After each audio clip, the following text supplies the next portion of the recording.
Today our guest is Jaime Dorsey, mother of Juliet Dorsey, who is an amazing little girl who did suffer a near fatal drowning. So she is here today to kind of tell us a little bit about her story, her journey in rehab, as well as just all the things that she has going. She's a big advocate, and she is part of a foundation that helps kind of raise money for kids and provide services and support to other families that have experienced this and kind of meets them where they're at. So welcome. Thank you. Thanks for having me. Yeah. So do you want to tell us a little bit about your story with Juliet? Sure. Juliet is now 5. Her story, I guess, began at the age of 3. She drowned in the lake behind our home. Mm-hmm. She always was very boisterous and free spirit, as you know, as you see her now, you see her now. Exactly. And I was getting us ready to go to the beach. It was Memorial Day weekend. I was getting us ready to go to the beach. So I was fluttering around, getting everything ready. And then all of a sudden I went, "Where's Juliet?" And it took me about 5 minutes to find her. And we found her floating, lifeless in the lake behind our house. So we started there, and then we resuscitated her. Thankfully, our neighbor is former Special Forces and knows his way around CPR and life-saving tactics and stuff like that. So he administered CPR, got her to throw up, and got her stable until the ambulance arrived, and we life-flighted her to a hospital up in Pensacola, which was about an hour and a half away. So yeah, that's how it started. And then do you remember much of that time, or is that it's probably kind of a blur to you? It's a little blurry. I mean, because it's all surreal, right? You don't know, is my child, first thought that goes into your mind is, I'm a horrible person, my child drowned and died on my watch, right? And then you're going through all these scenarios, bargaining scenarios and stuff in your head, and you just don't know. You don't know what you don't know at that. And I'm kind of both thankful that I didn't know then what I know now about brain injury and recovery and all of the statistics involved with a brain injury, especially a global one like what she has. So I think the naivete of that shelters you a little bit, right? Because you just think like it is in the movies. Oh, she drowned and then she's going to throw up and then all of a sudden she's going to be sitting up and talking and running around again. But that's not reality. And, with this being the leading cause of death for children ages 1 to 4, you would think that there's more information out there about drowning, not only the fatal part of it, but the non-fatal part of that and what that picture looks like for the families that are involved in that. Yeah, for sure. And I think my end as a therapist, I've seen a lot of near drownings in my career. So same thing, I have seen different recoveries. So I think my perspective on that too, I think if I was in your shoes, I would say, I would be like, hopeful this could happen. And I think that Juliet is making a really good recovery, right? Like she's one of those kids that really is really doing some amazing things. And it's probably due to some of this other stuff that she's done that we'll talk about later. But I think that has to be kind of a scary time. It is very scary because like drowning is the first trauma, right? What happens afterwards is the second. You're grieving this child that you had, and you're not knowing what tomorrow looks like. You're not knowing, will my child be able to dress herself? Will she be able to talk? Will she be able to feed herself? Like these things that you thought were certain are no longer certain. And you're looking for reason in something that is unfathomable, right? And the doctors only know what the doctors know, right? And when you are somebody that looks for reason and looks for logic and the things that are illogical, I think back to how I was in the hospital, and I wish I had somebody like me that would advocate like I do, because I talk to a lot of families now and they're like, well, this is what the doctor said, so this is where we are. And they don't they give up. Yeah. And I guess I'm lucky that I'm not like that, right? Because I don't take no for an answer. And I think that's part of the reason why she's where she's at, because we explored alternatives to what the doctors had told us was impossible. Yeah. And we're making it possible. Yeah.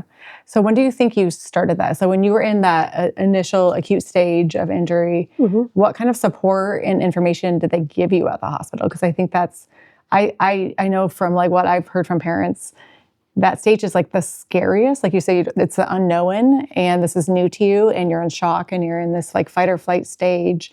But what support did they give you? Did they give you shit? Did they just basically No, doomsday they basically told me. So the day she woke up, they were starting the brain death tests. Yeah. So she was at about day 5 in a coma. Yeah. And that morning, the doctor came in and she did like a reflex test. And Juliet's foot like went like this. And the doctor said, that's a really bad sign. And I looked at her and I said, excuse me, and she goes, that's a really bad sign. This is not good. And I said, out. And I was like, if you don't have anything positive to say, you don't get to stay in here. Yeah. And so I kicked the doctor out. And then another doctor came in and he was like, what's going on? And I said, no, like, I don't care what you say. I know my daughter is here and she can feel me and only positivity around her. Yeah.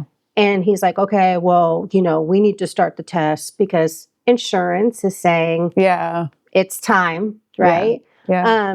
And again, I didn't know they were doing brain death tests, but I knew.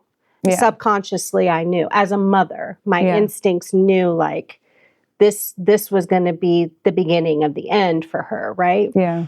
And so they kicked us out of the room and they started the reducing of the sedation on her machines and whatnot to see if she would wake up. And we walked back in and he's like, oh, I could stick a Q-tip in her eyeballs and she's not responding. Oh, wow. And then I kid you not, 5 seconds later, she woke up. Yeah. And I looked at the doctor and I said, I told you. I told you she was in there. Yeah. And he kind of just looked at me like, shit. Yeah. Right? Yeah. And then the next couple of days were a little blurry because they wanted to put a trach in her. And I said, no. I'm like, she can breathe on her own. And sure enough, Juliet did what Juliet always does. She showed them, I can breathe on my own. And so they de-intubated her. Yeah. And she started breathing on her own. And they were like, okay, well, you need to get her into rehab. And like literally kicked us out. Yeah. And that was it. Yeah. Like, I didn't know how to care for a G-tube. I didn't know what to expect. I didn't know how to care for this basically brand new child. Like that I had no idea who this child was. Did they send you home then or did they bring you to an inpatient rehab No, unit? they kicked us out and we had to drive ourselves to inpatient rehab. Oh, okay. Yeah. That's interesting. Where we spent the next 6 weeks there. And where'd you guys do your inpatient rehab? And No More's in Orlando. Okay. So you're in Florida. Yeah. Just coming from Michigan, like patients would be transferred from that stage to inpatient. You would think so, right? Yeah, because there's a lot of medical stuff that can happen. And then the stress of that is like working with brain injury. Like you'll see a lot of neurostorming. There's other things that like the stress of that transfer. And she was can cause medical issues. Yeah. She was neurostorming. And again, they don't explain this kind of stuff to you, right? That's scary to see. It's very scary to see. And she began neurostorming because of a medication that they failed to give her because it dropped off the computer system. Yeah. And then literally, I think day 2, I started talking about HBOT. And I was like, she needs to get into HBOT. Put extra oxygen through her cannula, into her, what is that thing called? I forget. Was she on like a CPAP? Or no, not CPAP. When she was intubated. So whatever that was. I was like, no. I went to Duke where HBOT is studied. HBOT won't help her. Yeah. HBOT helped her. Yeah. So, And I think we know there's science out there showing HBOT's helping a lot. So I know we know that, but I think it's some of that like up to speed. People being up to speed. It's a insurance doesn't pay for it, right? Is that your experience? Only for stroke. Okay. Which follow the science, right? Yeah. So insurance pays for stroke, and insurance pays for wound healing, and it was invented for people coming up in the military. Yeah. To get, who had deoxygenated down below. Yeah. Yeah. So it's not profitable. That's the bottom line. It's not profitable. Yeah. So these families are forced to pay tens of thousands of dollars for something that works, and the stress that puts on families. Yeah. It's insane. And so then when did when did she start HBOT, and like how often did she do HBOT? So we spent 6 weeks inpatient. Okay. And basically she was in fight or flight at that whole time. Yeah. And I didn't know any of this stuff, right? Like looking back, I can see it so clearly because I educated, myself on a brain injury and what a child needs to recover. But she was in fight or flight. So she wasn't ready for those heavy stressors of inpatient rehab of 3 to 4 hours a day of intense therapy. Like she was not ready for it. Yes. So we spent 6 weeks in rehab trying to, slow down her nervous system to get her out of fight or flight, to get her to accept the feeds that she was getting when they were giving her crap food and all of this stuff, where I was like, we need to feed her body nutritious food to help her brain because it's all interconnected, right? So literally the day after we were discharged from inpatient rehab, she was in HBOT and she did 40 sessions. But the amazing thing about that is the fact that when I took her out of rehab, she couldn't move her body at all. Yeah. Session 3, she started moving her body. Yeah. So when what would they do? So she was in inpatient rehab for 6 weeks?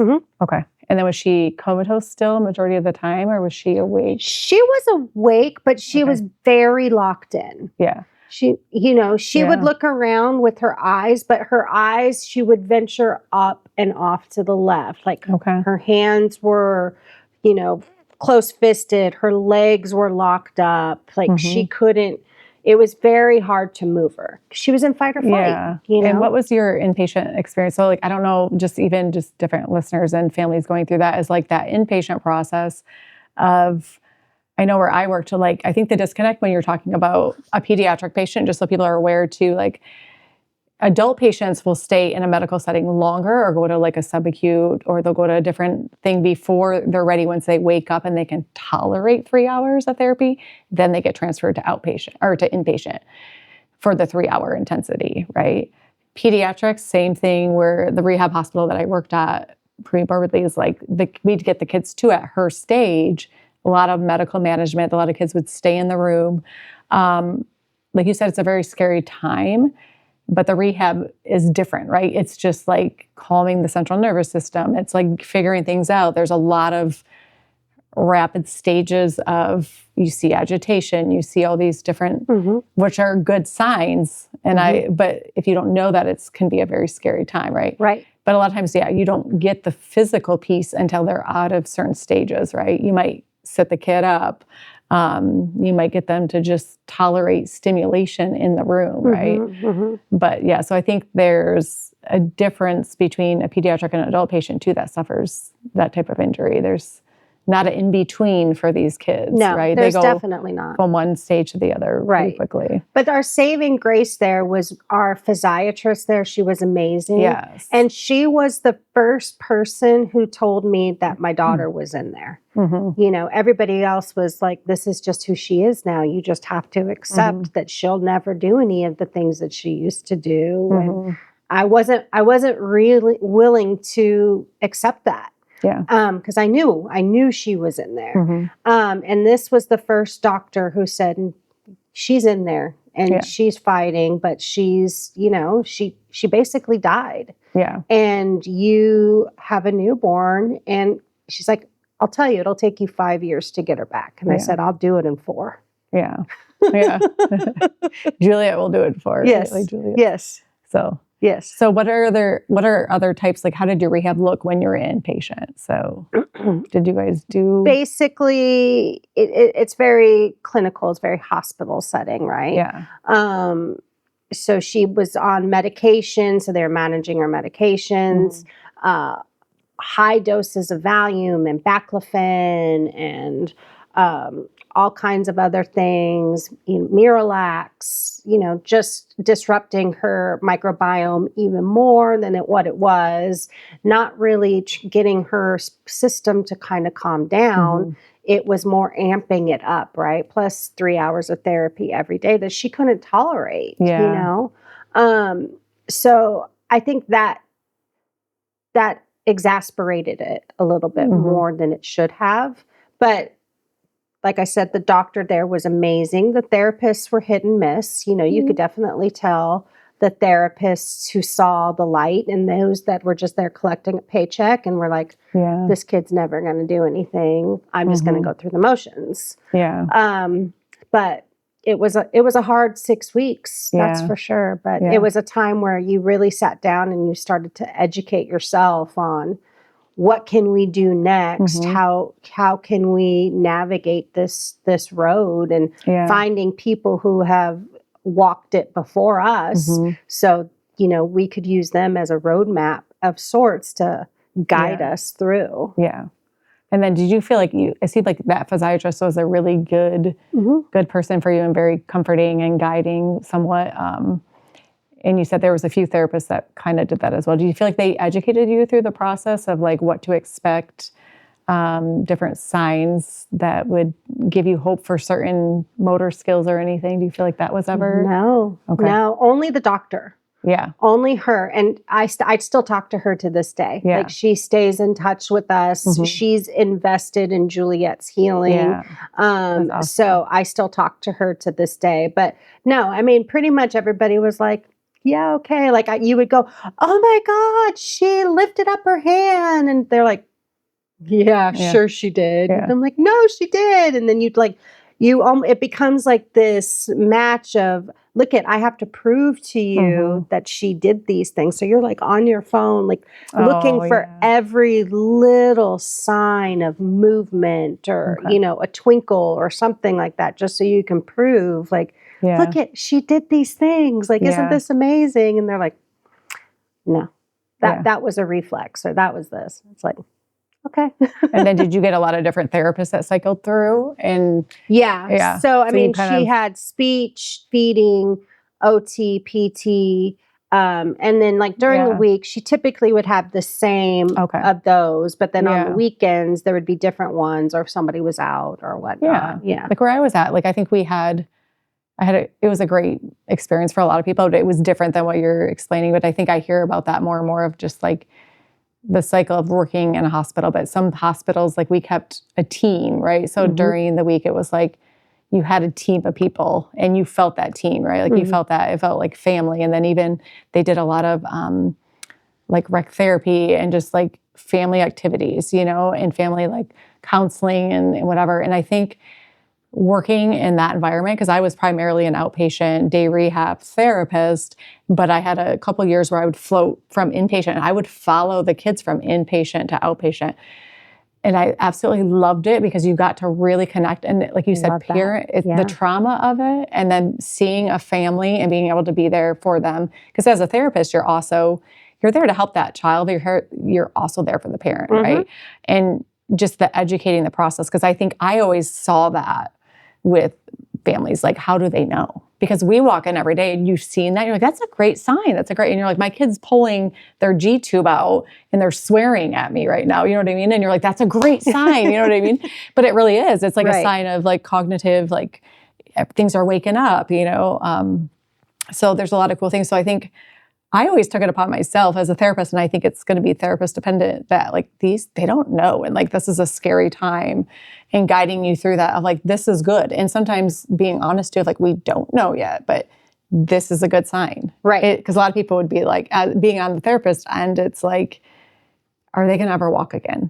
And I think it's a disservice for me to say, oh yeah, they're going to walk again. When they're just coming out of a coma, you don't really know recovery. Right. But I will say this as a therapist, and all the crazy traumatic brain injuries I've seen in different reasons and affecting the whole brain and whatnot, like I see more success that defies science than not. And I think even now going to this intensive model and seeing this is like the new revelation and the new whatever, I see even more potential. And even seeing it with kids after 7 years post, 8 years post that are really like doomed. Like you're in doomsday, this is all you're going to get.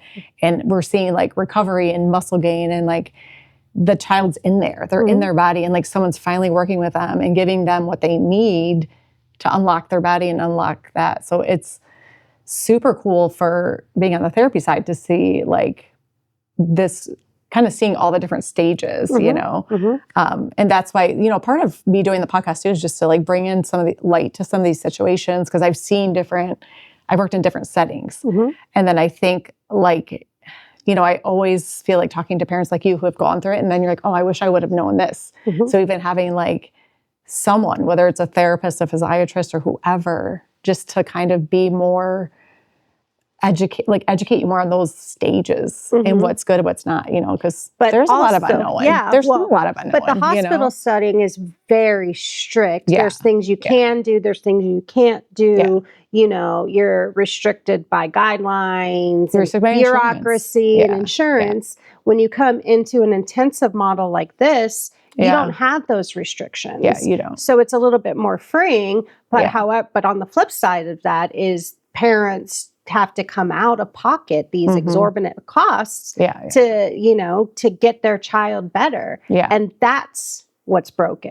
That's what needs to be fixed. There's a lot that's broken, because I feel like too, even as a therapist, my eyes are so much more open. Like I even was like, I didn't even know I had the potential to help kids even more than I already knew I was helping them, because you're so caught in the system and you're kind of in a sense brainwashed of this is what you can provide them. The anxiety you feel about knowing you can help a kid more in an insurance company saying, we're not paying it for anymore, you got to discharge them. And you're the one having that conversation with the parent.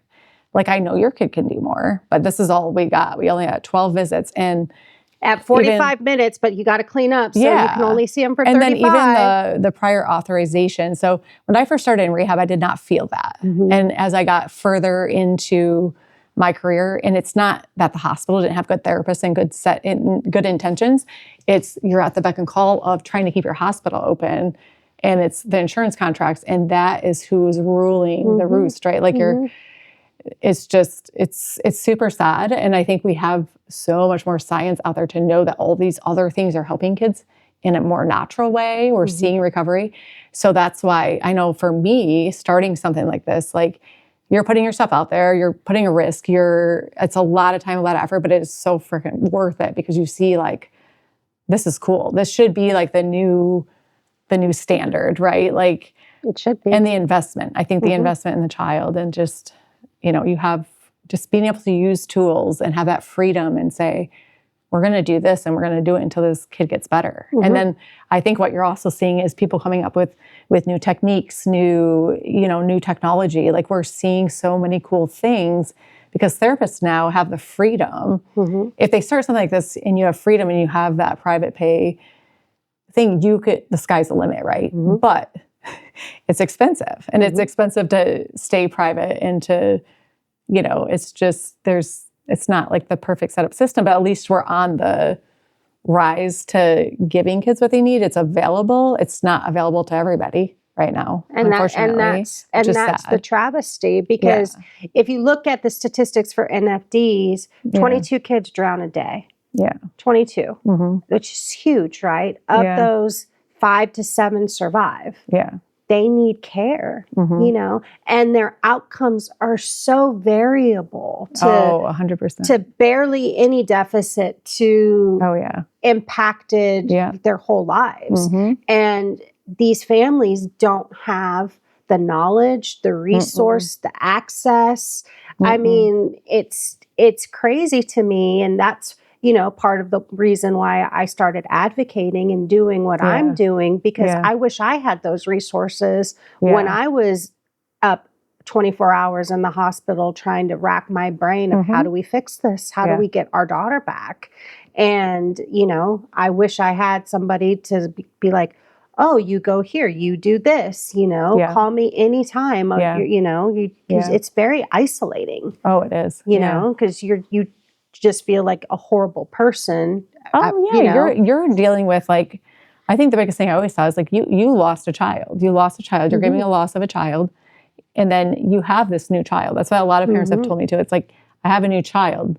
And it's just like and then you're trying to navigate and advocate. And then you're dealing with a lot of grief and just, like you said, guilt. You feel, no matter what happens, and even if it's not just in your drowning, I think anytime like a kid got hit by a car on a bike. Or you're driving the car and your kid got, you know, some of the times that's hard to like, oh, that's a huge thing.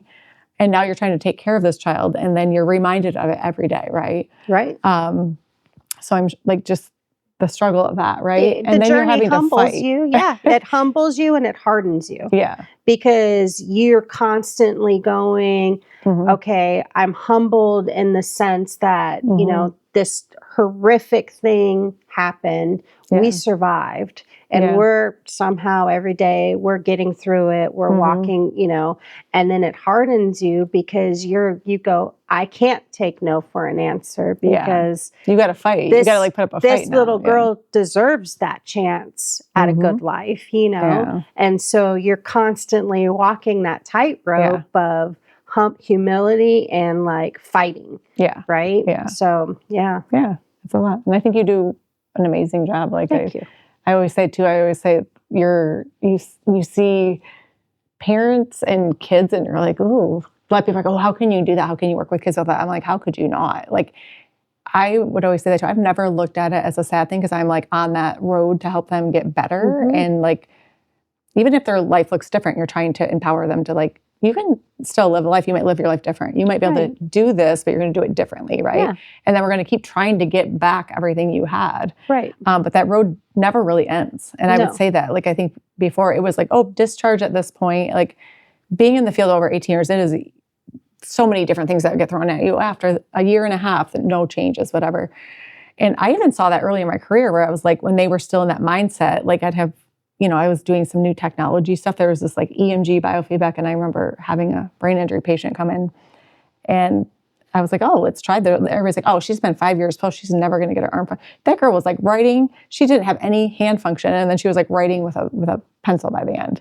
And I was like, that's so cool, right? It's so cool, and but so infuriating that people are so willing to just write these kids off like that. And I think what I see is if the best thing you can do is have a parent advocate, because that's going to be the only way you're going to get more services, or you're going to seek outside services. And then talking about it, raising awareness, you know, and I think I'm not like, I hate going in front of the camera, but I'm like, I just have this strong innate need to be like, someone's got to talk about this stuff. And I think I've seen different stages and I've really worked in a lot of different settings and worked with some really hard traumatic stuff, like crazy stuff. And I'm really blessed to work where I did, because we had amazing resources, amazing doctors, amazing teams. Like any kid that came to our hospital, like they probably got the best more than most kids get in this country. And now I'm on a lot of communities through social media and stuff. And it's heartbreaking to see even these babies coming out of the hospital that suffered. My child suffered hypoxic injury at birth. He's fine. But I look back and I'm like, no one ever, they were like trying to like cover that up. And I'm like, born blue. And then as he developed, I was like noticing, well, I never pursued anything because I just worked with him right away, but he was crawling asymmetrically. Like you knew, but you knew what to look for. I knew what to look for. And then I could, and I never pursued that because he was fine for the most part. But still, there's a lot of kids that are born without oxygen that have the HIE, that, and I see quite a few of those kids too. And that's just, I see these communities where parents are like, oh, they were born and the doctor said they'll probably have CP. Well, why are we not intervening right now? And I'm like on there trying to like respond to people like, hey, get them into therapy, get them into this, like, oh, we'll just as watch much them as for you can do, months, but it's so extreme. Like I go in every day and it's like you see more and more, and I'm sure I'm not even seeing the stories because I'm not sitting there like monitoring it, but it's like, wow, could you imagine if we could intervene with all this like new stuff that we know really works at that beginning stage, in advance what we're doing in the rehab process. You know what I mean? It would just be a beautiful thing. Because I know in 2 weeks, sometimes what I see change in kids that are post. So imagine if you did that intervention in that initial stage of recovery where the brain is rapidly recovering. You get a lot more rapid recovery at that beginning stage. Right. You go through stages, the brain's just like, well, you know, so if you give it all the right tools. Neuroplasticity is a beautiful thing. Right. It's a beautiful thing. And we know it's real. Works, it's there, and it's real. Not just that 6 month to 1 year window that the doctors tell you. No. You know, I mean, it's the rest of your life because you and I have neuroplasticity, right? Like we start to lose different cognitive functions at certain ages and stuff. And we already know even patients with dementia and stuff, like it's always there. As long as you work the brain the right way and you give the right feedback and stuff. Right fuel too, you know? And there's so much to it. I think we know more about diet and alternatives. So what are other alternative things that you have tried that you felt like you really were super effective, so not effective? Ours started in the hospital in a coma. We started acupuncture on day 2. We've done HBOT, red light therapy, stem cell therapy. Diet is huge because the gut and the brain, it's all interconnected. It has to be this holistic type of healing because if you've got too much inflammation and sugar and stuff running through these kids, that's inflammation in the brain. So you have to really have a rigorous, strict diet in the beginning. And I did that with her, through the G-tube. As soon as we got her out of the hospital, I started blending food for her immediately with protein, fiber, fat, healthy fats, all of that stuff. And you noticed within, I would say a couple of weeks, I started to see a difference in her. Yeah. Just by changing her diet. Yeah. Because the formulas that they give you in the hospitals riddled with corn syrup. And I'm like, that's a neurotoxin. She has a brain injury. What are we doing here? Oh, well, this is what we're contracted to use. Are you kidding me? I don't even know any of this stuff, but I know that. It's mind boggling. So, strict diet, peptides, anything and everything I can to reduce the inflammation, settle her nervous system so that she was ready to go into that intensive model and work that neuroplasticity and get her onto the track where she is now, Yeah. It's kind of like chilling out the system, right? I always say doing intensives too. If I have a kid coming off sick, I'm like, not the best time for an intensive. Right. Like if you've had this been hospitalized for a viral illness, intensive is intense, right? And we want the brain at the optimal level, the body at the optimal level, so you can really bank on, because it's a lot of work, right? And then giving all that feedback to the brain. So if you're in fight or flight, like you said, a lot of these kids will be in fight or flight too. If you're in fight or flight and then you're doing 3 hours of therapy in fight or flight, the learning process is not as well, because it's not going to go good, right? You might build some pathways, but we already know if you're in fight or flight and you're stressed, the learning is less. We know that. We have scientific evidence of that, right? So, So MNRI, ABM, all of that kind of neurochiro. I mean, all of that passive type of stuff that you can do in the beginning is going to be instrumental in the long run. The diet is huge, and as much as I hate to say it, is the meds that they prescribe really zonks these kids out, cognitively, until Seizure they're meds. off of Keppra and, baclofen and, Valium, their brains are just mush.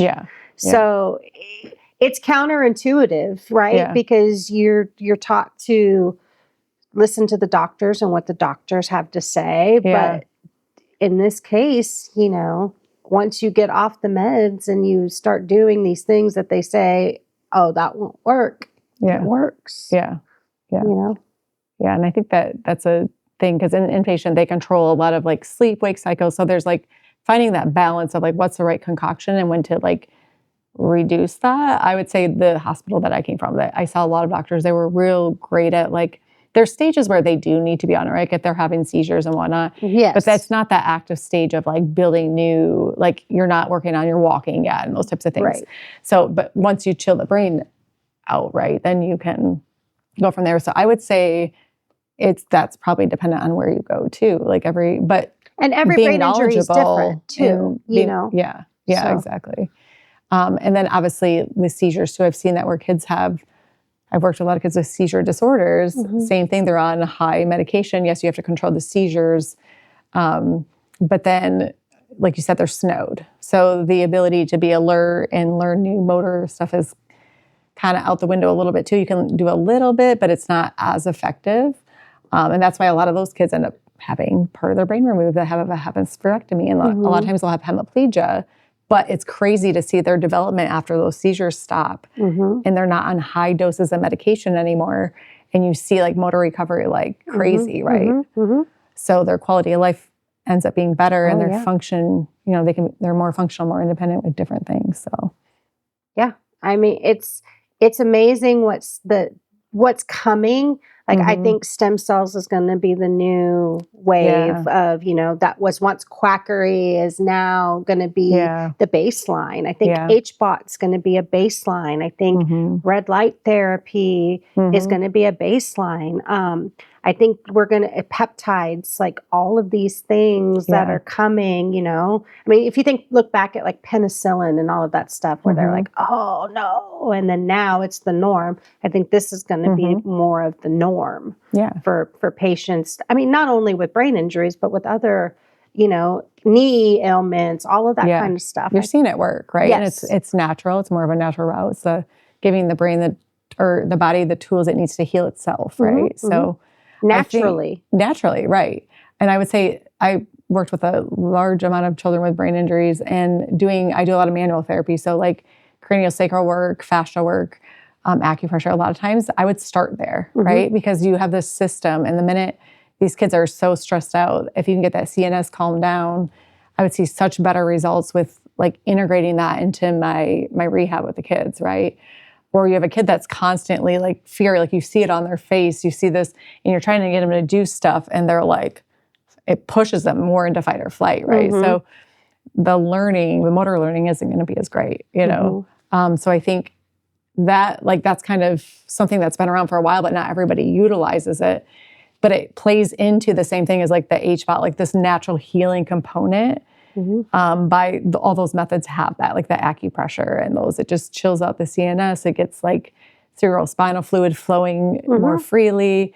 And we know that is interconnected to how the body works and how the brain learns, right? So, because it's all energy, right? Yeah. It's energy flow, and inflammation blocks the energy flow. So you have to reduce all of that so that the energy can flow to where it needs to go. I mean, if you look at it, if you take the science out of it and you just look at it just from a human aspect of, you know, we're all energy and all of this stuff, and you're like, oh, well, then that makes sense, you know?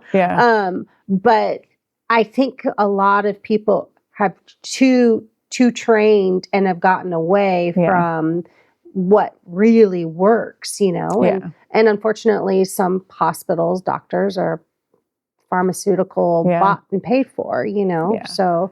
yeah, and that's how they're trained, right? I think we went through this, like, it's kind of like when I grew up, my mom was like feeding me like canned fruit. You know what I mean? Like that's what everybody did. You ate mac and cheese every day, you know? Now we know that that's not good for you. You know what I mean? But that's what everybody ate. That was like the norm. And then when we found out this was better, we changed it, right? Like we changed it. So same thing with medical care. I think we have doctors are trained a certain way, right? Therapists are trained a certain way. I can tell you as a therapist, you're trained a certain way, and the amount of extra stuff you do after that is based on what you want to do, right? But you don't get trained a lot, like a lot of these like other extra tools, you have to like seek yourself, right? And really believe in them and want to pull them into your practice to really help kids more. Well, and I think what you also are discounting just for yourself, because I've worked with a lot of therapists, you love what you do. Oh, You yeah. have that intuition Yeah. to help these kids. And some of these people, they just don't. And the kids can feel it, the families can feel it, you know, and that's huge. That's a huge thing for the success of the child and the practice. Yeah. And you see a lot of people just collecting a paycheck, you know, and you're like, this person doesn't really care about this child's outcome. Yeah. And the people that are invested in the child's outcome, how much better is that child doing? Yeah. Right? Yeah. So I think that's huge. And I think as a therapist, we're the ones that have the most time with the patient. I love what I do. You know what I mean? So I think for me, I always have this heart like to do more or like what else is going on. And like I love figuring that out, you know, and then as I got thrown a lot of stuff that like as a new grad and all this stuff, I'm like, oh my gosh, I can't do this, you know. Trial by fire. We tried this like imposter syndrome, right? Initially. And then like now, because I think Noah, the guy that's filming us right now.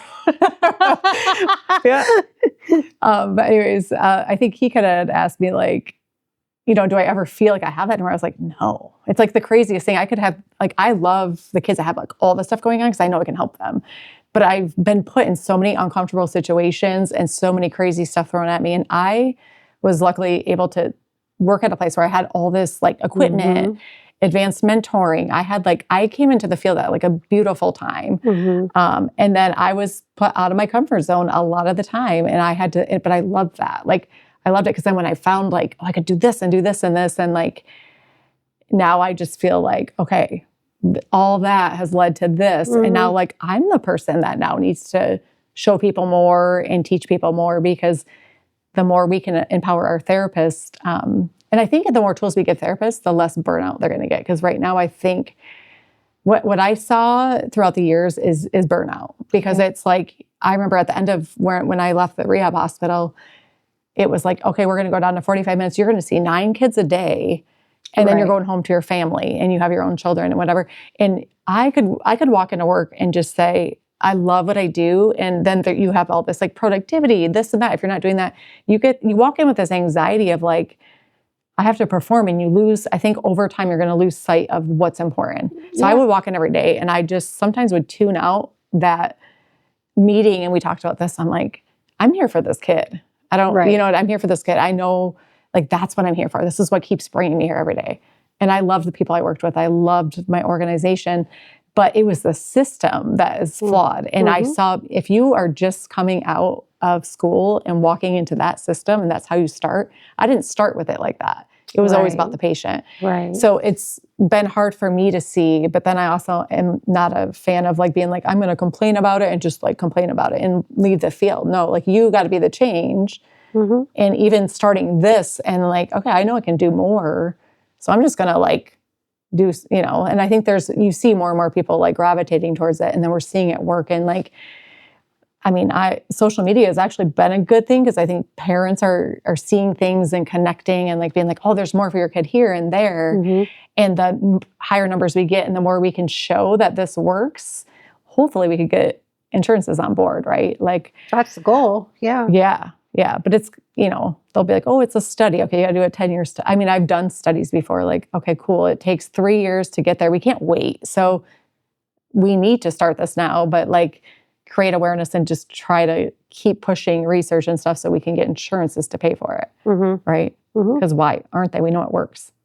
But I'm like, I can show you a video. Like, you know what I mean? Like every kid that walks in this clinic, I'm like, in 2 weeks, man, I've seen improvement in 2 weeks more than I would see in like 2 years in a kid on traditional model of rehab care. That's crazy. But that's not what this insurance is designed to do. It's designed to keep you sick. It's designed to keep you dependent on that system. That's the first thing I learned. And that's really hard to digest. That's like real hard to digest. That's the first thing I learned when I was in the hospital. And you learn that the hard way, because you don't think about that kind of stuff when you're just going through your normal life, right? You're like, oh, I've got really good insurance. They'll take care of me. Wrong. And then the copays are up now too. So I even think traditional, like if you can get into a good, like I worked in a day rehab program. So kids, it was high intensity. It was a little different model because you had PT, OT, speech. It was still a good program, but longevity of being in that program was shortening. And a lot of these kids after brain injury, they need to be in intensive therapy for a while. And you will see really good gains. And then it has to be good quality therapy. It's not just you go and you do 3 hours. If you have a kid standing at like in a standard for 2 hours, you know what I mean? It has to be high quality re-education approach that's really focusing on kind of hitting all the areas so we can really create new pathways in the brain. I mean, there's a hospital, I won't say the name, but there's a local hospital that just reduced their intensive program because it wasn't profitable. Yeah. And that's what, and those hospitals have to stay. It's sad because there's a lot of kids who can't afford to pay out of pocket for that intensive therapy. And they just got hit again. And it boils my blood. And I came from a hospital like that hospital.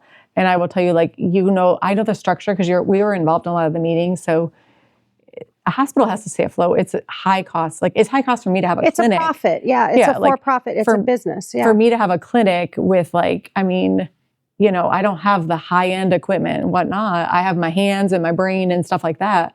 But to keep it private and whatever, you have to charge a certain amount to even have a space, So I know some intensive therapists will not even have a clinic because you can keep the costs down that way. Right. You know what I mean? So, and then for growth, if you want to grow programming, because it's like, you can do that, but you have to hire numbers or you have to do that. So a hospital, you think about the overhead and facilities and all this stuff. The board. But it's sad because here you have something that's helping kids.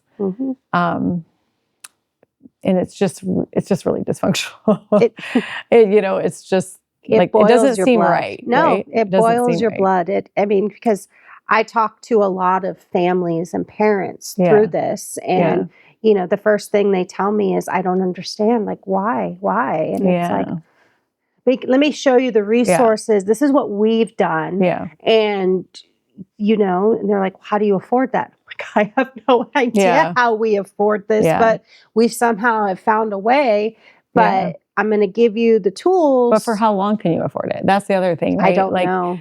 I think that's the other thing is like, it's sustainable for so long, right? Like, you can do fundraisers, you can do whatever, but it's going to get exhausting to do that. And I think sometimes you should just be able to focus on your kid's care, right? Like, your kid should just go to a place and that person should just help them and it should just get paid for in a traditional model of insurance, right? But it's just not how things are set up, unfortunately, No. Oh. And like in Florida, a lot of the kids get extra funding that they can use for extra therapies, which is a beautiful thing, but that only goes so far too. Right. And then you add the stem cells and all this type of stuff. And I see a lot of parents, they're like advocating for their kid and creating awareness, which is beautiful. But then they get backlash. Like, oh, why are you putting your kid on there? Why are you doing this?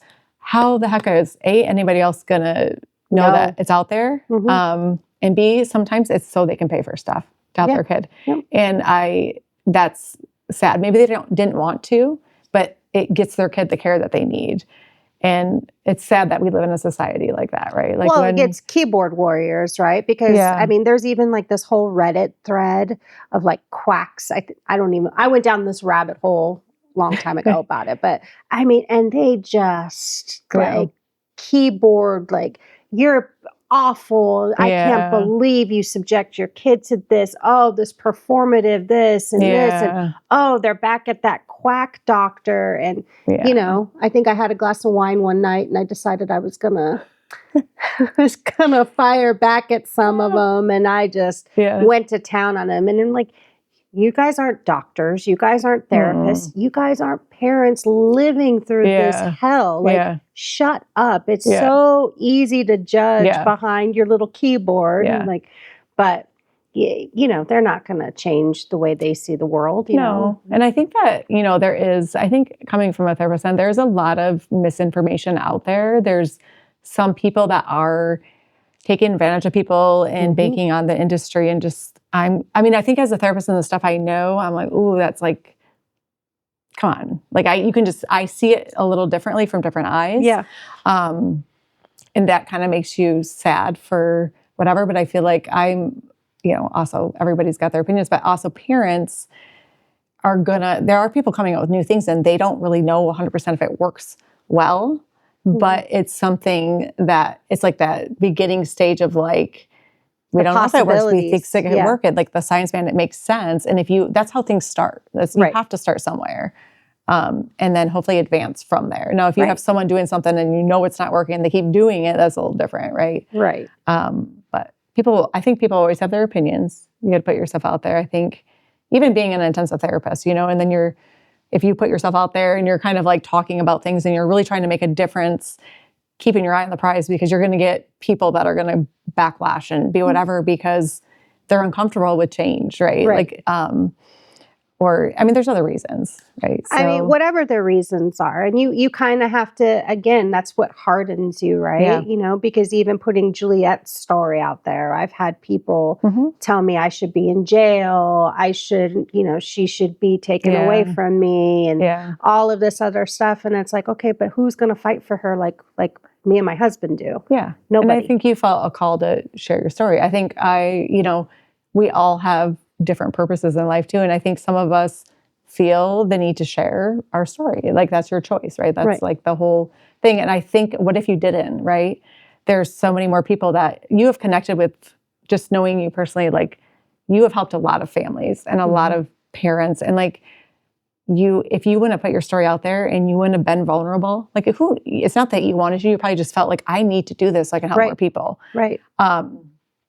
And you're okay with taking the brunt. And I think you're such a strong person too. So you're like, whatever, come at me. Come at me. Bring it. But think about how many people you're helping. So you get a couple people that are kind of negative about things. But that's what almost makes the pain worth it, right? Yeah, because you're helping how many more people? Because we're helping so many more people. Juliet is this little beacon of light that people look at her and, she gives me hope.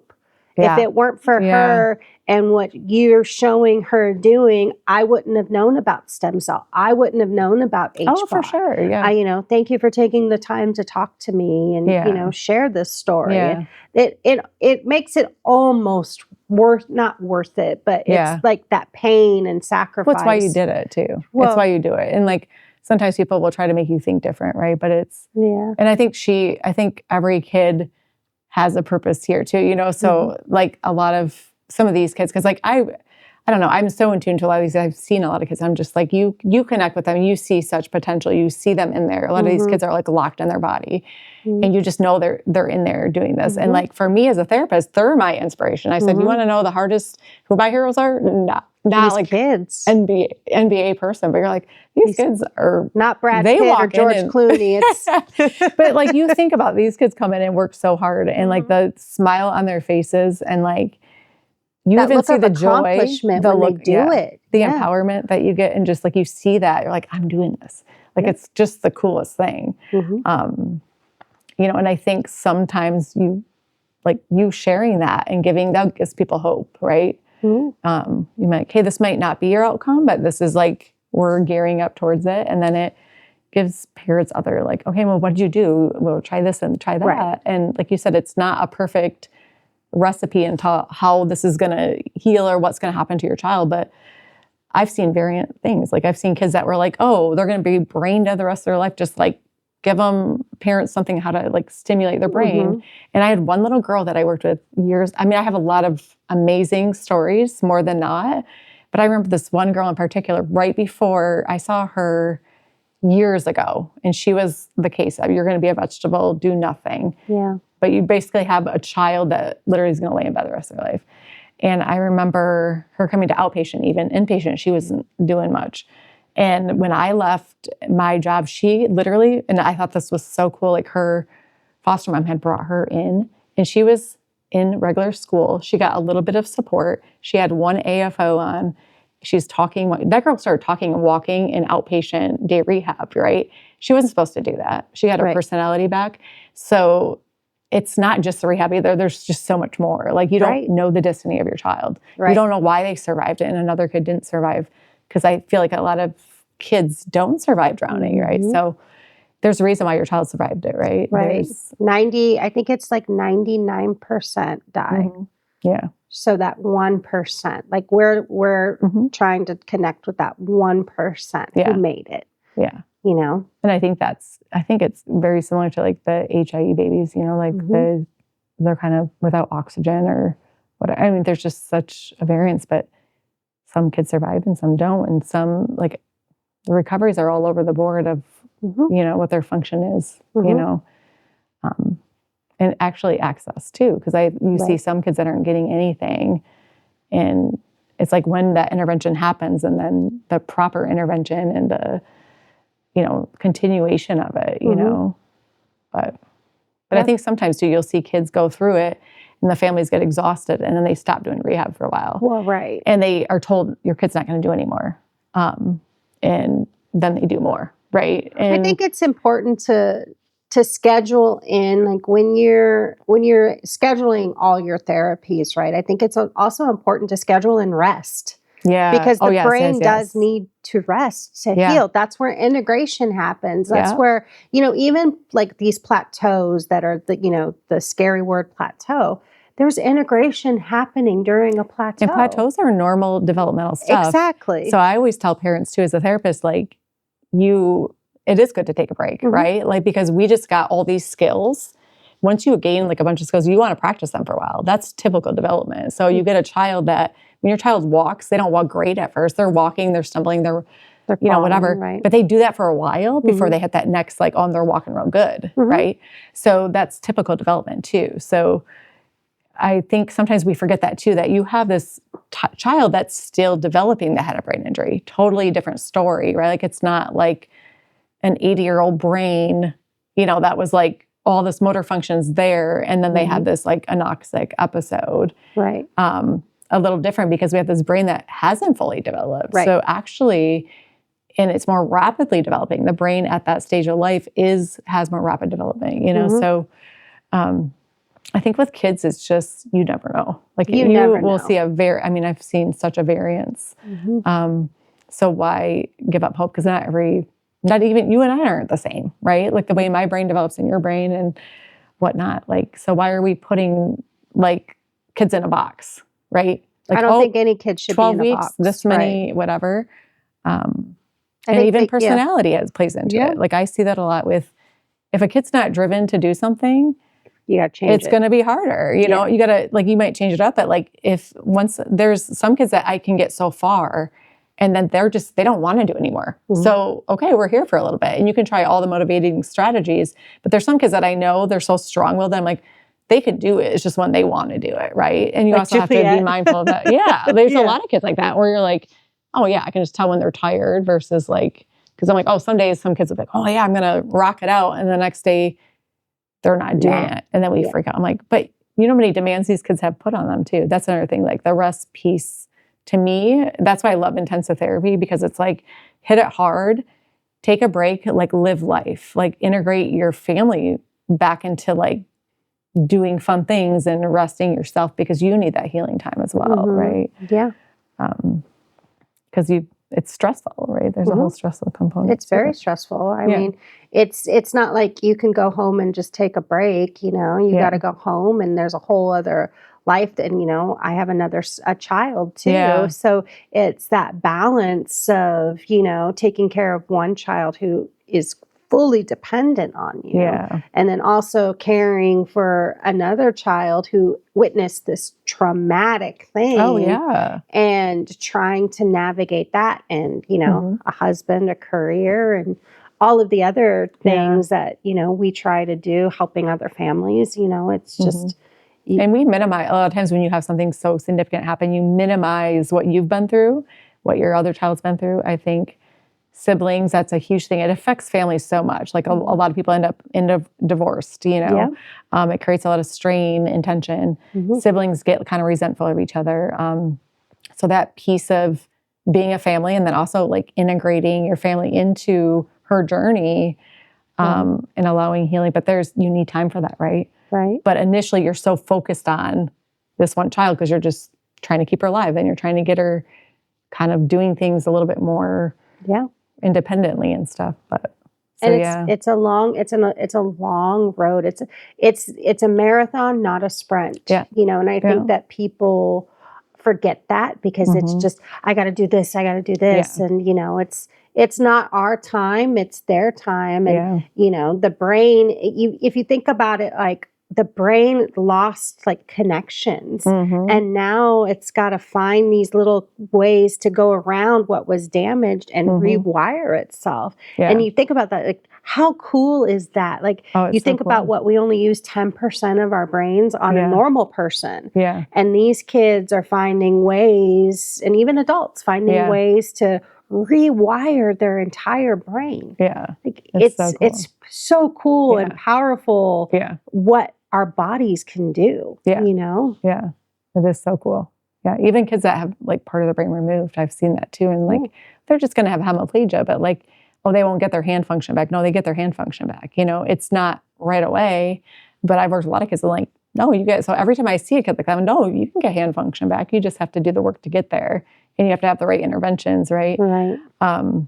It's not going to probably be perfect again, but you don't really know. You know what I mean? It's not going to be exactly what it was before. But the fact that the brain can reroute and like still control that is just, it's so cool, right? Yeah. It's so cool. So yeah, like I love all the neuro. I've always done neuro, right? So like it's always been just my love. And I think even the cool thing is even with spinal cord, now they're like using new technology to actually see sprouting. So you get these complete spinal cord injury people that are getting neural sprouting. Like that's like a whole new revelation, like how cool is that, So I love that. Yeah. I love that.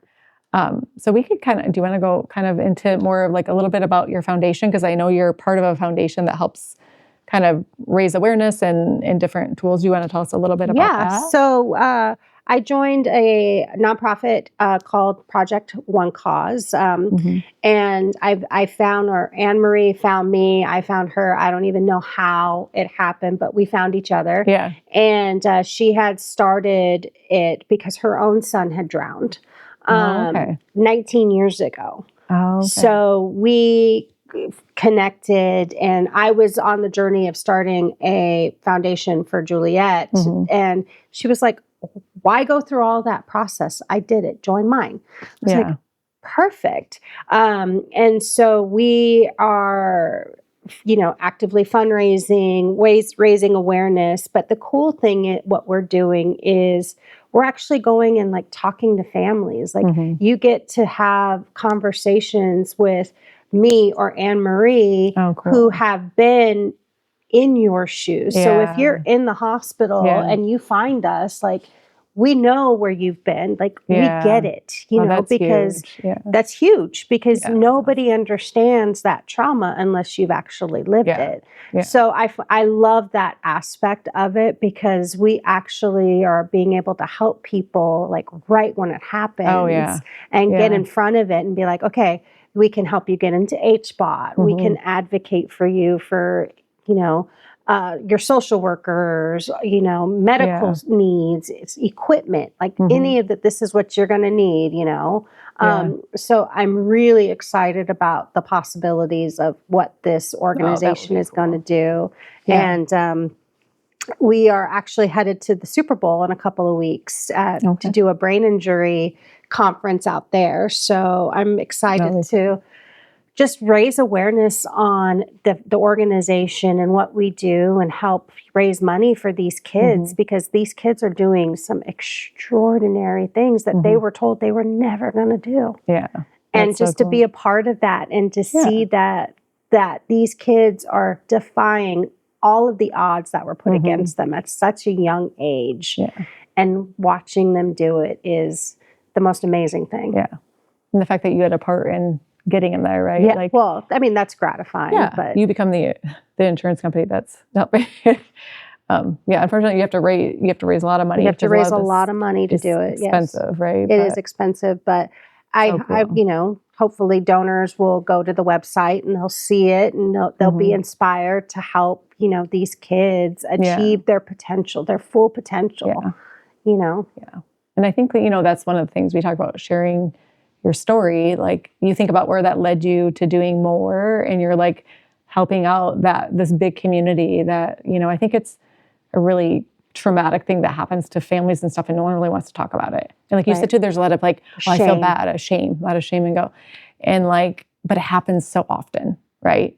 And it's not that you weren't watching your kid the right way. Like I have children, right? My kids too, I lived on a lake, and I remember that being the biggest fear, because I had one kid who literally you would turn around and you're like, where did he go? Where did he go? You're right. He was like so quiet about it. And thankfully I never had that. He did go in a pool one time, but I was right there and I was able to pull him out real quickly. So never had that experience. But I thought about that too. I'm like, I could have been at a beach chair and he could have ran, and I didn't get to him enough because the pool was cloudy. You look I think about that too. That could have happened. Yeah. That could have been me, and I was super present with my kid. But toddlers will sprint off and do whatnot, I mean, you literally turn your back for a second and they're gone, Yeah, and they don't know better. They see water and they like to swim. So they're like, all right, cool. I'm going to go do that. And they don't expect that. So. No. And I think that's the biggest component, right? It's the shame and the stigma that's attached to it. And then how do you reconcile that within yourself? You grieve, like this horrible thing, and being able to mentor people and talk about it, and them having a safe space to be like, it's okay. I've been where you are, and you're going to make it through this. One way or another, you're going to make it through this. Yeah. And it's one of those things you can't, whatever happened, right? Can't change it. So to sit in it, to move forward, you have to be like, okay, this happened. But I'm sure you have good days, bad days, and you probably always will, right? Because you're grieving. Like grief is a real thing. So but like that focus forward, and like what can we do to make a change, and like looking at that positive of, I think even just watching kids, like I even like see parents transform, because I think I've seen such a process of where parents are, and I love even like this clinic to me has been huge, because you're like, it's so cool. Like I feel like I see so much joy in parents' faces, and like you're like, if you're okay, and like kind of gives you hope, like this intensive therapy, like, oh wow, they're doing this. And then you're like, yeah, then we can get here next. And it's just more personable. And I see joy. Like I see so much more joy than I don't, you know what I mean? And I think that's the beauty of it too. And some of it's, the stage of healing you're in, but also I love that seeing that parents can get there too. So when you're at that initial stage and you're like, I don't know how I can go on. I don't even know how I'm going to live with myself, and I don't know how I'm going to do this, to, okay, there's hope. There's my life might look a little different, but there's hope, and my kid can have a quality of life, and there's more out there, right? But it's a lot of work. It's a lot of time. Your life is different, right? But I always admire all the kids' parents I work with. To see you guys just get up every day. It's a lot of extra work, or it's a lot of this. It's a lot of advocating that has to get exhausting. And I think as a therapist who's doing something like this, where it's more time and effort, and then you're trying to create awareness and trying to get things going too, it's so worth it. You know what I mean? Yeah. Because you know who you're helping, and then you see, it's just like so cool to see that like community that you create, and then like that there is hope beyond that initial injury or whatever. If you help one person and then a next, I mean, that's what keeps you going. That's what keeps us going, is like, okay, we were able to help these people, get through this a little bit better. And, it made their life just a little bit easier. It makes it almost that much more worth like this pain that you're going through on a daily basis. It gives you a different purpose too, right? Well, like it gives you like, okay, like you hate to say that, but like sometimes you're like, I don't know. That's just part of my purpose here on this earth now, is to I wouldn't be doing this if it didn't happen. Exactly. Sometimes we go through tough stuff, and it pushes you to further into your purpose, right? So unfortunately, you have to go through bad stuff to do that. Sometimes that means your purpose is bigger, right? So I think it's great that you are, put stuff out there, and you're raising awareness and part of a foundation, and that you're trying to better the care that these kids get. And it's just super amazing. So these kids are worth it. Yeah, super cool. So thank you.